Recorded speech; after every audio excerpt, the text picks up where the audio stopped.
Good morning, this is Jill, and I want to talk about wealth today. I've been learning about business this summer. That was one of my goals. As long as we've been in this, it's been kind of ad hoc in our farm business. We just did it. You got to sell stuff if you're going to live, and so we have. But I wanted to learn more about it this year, and so I've been listening to people that are talking about how to build wealth, and got a couple good books. And if you're interested in some interesting ones, comment below and I'll share links to you. But talking about richness and how we're made to be rich. And I've said before that abundance is your birthright. We were put here on earth to grow and to live in peace and love and all these things, and wealth is part of it. As I've been reading in my Bible, prosperity is one of the things that comes out of good living. And these books talk about how to have a mindset and an attitude that enables prosperity to happen. It's an interesting line of thought, and all the things that come to mind that, oh wait, that's not my experience, that's not true, whatever. But then I've started looking around, and I've done this for a couple years now, and appreciated the abundance around us, because we've got stuff that people pay a lot of money for or want to.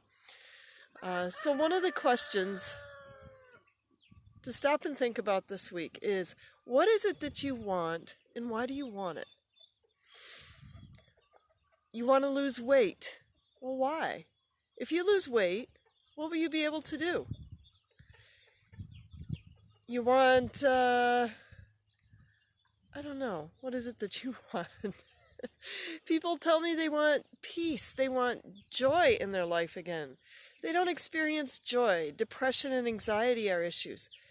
Well, if you had joy, what would happen? What would you be able to do? If you had what it took to get to there, what would you be able to do and what would happen? That's when you start to hit that point where you can find that prosperity in your life, because a lot of us have way more than we think. It's just that it's not what we have in our mind. We think it's a number in the bank, or it's a house that we live in, or this kind of thing. And it isn't always. Nature is abundant, and it's here to take care of us. It's here to give us health. It's here to provide what we need. I'm going to show you. I'm out here in a little different spot today. Some of our abundance. Our pigs. And you can see the view here. I mean, this is the kind of place people pay a lot of money to go and visit. And a lot of people are looking for but can't find. The chickens. We've got the layers over there, the garden. I'm going to show you another of my sources of abundance. Dandelion greens. Weeds. I do weeds. There's some lamb's quarter out there. And I want to point out too, this is abundance. This is wealth. Nature's Garden has done fine in the hot, dry weather that we've had. There are a lot of weeds out there. Mark planted a field, and there wasn't enough rain for the grass to come up that he planted. And I have more food out there. I was walking around, I told him, you wouldn't believe how much food is in this field out of Nature's Garden. That it was created for us. We didn't do it. The stuff he did didn't come up. Nature is here to take care of us. In the health stuff, I'm using cold water. We have our food that we work hard to raise. But when we cooperate with nature, we don't work as hard. And that's what we're striving for, is animals that can live the way that they were meant to live. Eat the food that pigs were meant to eat. They don't have to have the expensive corn and soy that's getting more expensive and is in failure right now because people aren't working with nature. We're demanding that nature do what we want it to do. Health, wealth, abundance are when you cooperate with nature. I said I've got food, cold water is good for your health. Knowing how to relax your mind, it's a skill, doesn't cost anything, it's natural. Sleep, one of the best healers there is. Drinking lots of water, we take good water for granted, but it's part of the wealth and abundance of where we live. So, that's what I encourage you to do this week. Abundance. Abundant living is your birthright. It's what you were put here for, and it's what nature wants to give you. It's what God created it to provide for you.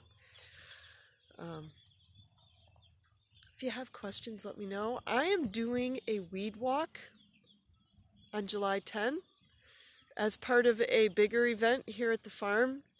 And if you're interested in that weed walk or, the bigger event around homesteading and working with nature, we have other speakers talking about working with nature and how you can homestead and farm and do things that don't require huge inputs of money, things that we have to create. Money and chemicals and different things. It's all out there in nature.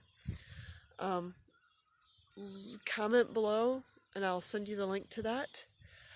Also comment below if you're interested in an impromptu, like a Monday or Tuesday evening weed walk. Because nature has so much nutrition, so much that will help you. One of the other fun things that I'm playing with this year is that second change of life. And I have been using my green juice and weeds to help with that. Clover, thistle in juice, chickweed, plantain, comfrey, they're all healing and nourishing to your insides, bringing connection and deep, deep nourishment. And they're out there in the field just for the taking. So if you are interested, comment below because I don't have it planned right now and I'd love to do another one just for, my local friends.